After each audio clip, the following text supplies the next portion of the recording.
წესი იცვლება. ხორცი კი არ იცვლება, ცხოვრების წესი იცვლება.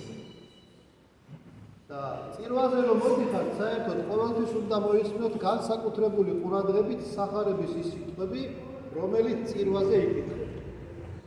ეს პირას იქნება თუ სადაგდრეს იქნება, მაგას მნიშვნელობა არ აქვს. იმ დღეს სახარების ის მონაკვეთის შემთხვევით არ იკითხება. იმას აქვს თავისი მნიშვნელობა. ყოველკვირეულ სახარებას რომ მოусმენ, ისე აქ წმინდა მამებს ეს დალაგებული, რომ ადამიანი იზრდება სულიერად.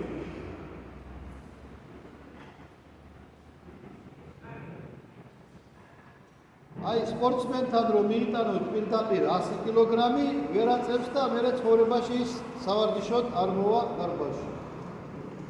ასეა სულიერი წვნაც. ჯერ პატარა დავალება უნდა მისცე ადამიანს, მერე დიდი, მერე უნდა გაუზარდო და მერე იზრდება ადამიანი სულიერი. როგორც სპორტსმენი იხვეწება ფიზიკურად, ასევე ადამიანი იხვეწება სულიერად. ამიტომ აუცილებელი არის სახარების განსაკუთრებული ყურადღებით მოსმენა.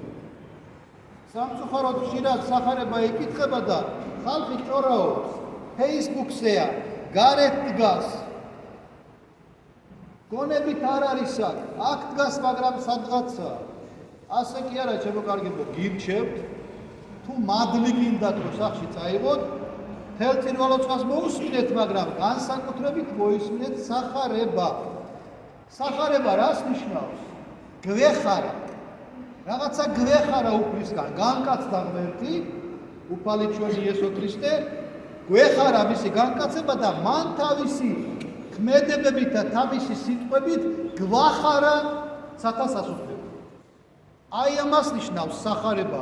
იმიტომ ქვია მას სახარება და არა შემთხვევა. დღევანდელი სახარება მოგვითხრობდა იგავს. იგაური ურთიერთობა ძველ აღმოსავლეთში საერთოდ ჩვეულებრივი წესია. იგავებით ურთიერთობდნენ ადამიანები, შეგნებული და ჭკვიანი ადამიანები. ახლა რო არაფერზე არ ფიქრობს და არაზრუნებს ადამიანი იმასთან, იგავით კი არა ზოგჯერ პირდაპირ რო ეტყვი, მაშინაც შეიძლება ვერ გაგიგოს, მაგრამ ადამიანი რომელიც აზროვნებს, მას იგავით რო ელაპარაკება, ის მიხვდება. იგავები ჩვენთანაც მიღებული იყო საქართველოს, ჩვენ გვაქვს ძალიან ძლიერი კრებული სულხან-საბაურები არის იგავებთან კრებული, ხო? ანუ იგავი რაღაცას გეუბნება, ეგ შეიძლება ცხოველზე ალაპარაკი, შეიძლება ბუნების რაღაცაზეა, შეიძლება ადამიანზეა, მაგრამ ის აუცილებლად რაღაცას გვასწავლის ჩვენ. ასე რომ მაცხოვარი მოციქულებს გასვათ ეუბნებათ, თქვენ იგავებით გელაპარაკებით, რომ თქვენ გაიგოთ და ყველა მერე ყველა რა სხვისთვის ენანებოდა? არავისთვის არ ენებოდა მაცხოვარ სახარება, მაგრამ ვისაც გულისხმული არ ქონდა ღია, ვინც მზად არ იყო ამ სიბრძნის შესაძლებლად, მისთვის აზრიც კი არ ქონდა იმ იგავის თქმას და ამიტომ ეუბნება ამას მოციქულებს. გადავიდეთ დღევანდელ იგავზე. რას მოგვითხრობს დღევანდელი იგავი? მოვიდაო, მეუფეო და მოითხოვა,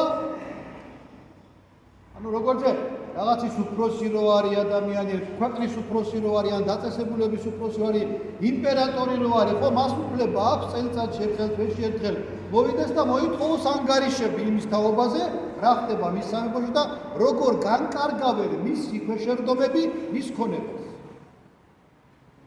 ასევე ეს მეუფე არის უფლის სახე, უფალიც მოვა მეორედ და ყველაფერს მოგთხოვს. რაც ჩვენ ჩავიდნენ ამ ქვეყანაზე, მადლი თუ ცოტვა, ყველაფერზე მოგკითხავს, გვაქვს თუ არა ჩვენ ვალები.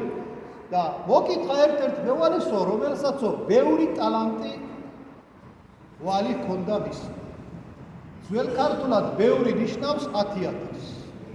ანუ 10,000 ტალანტი ვალი ჰქონდა ამ ადამიანს ამ კაცს.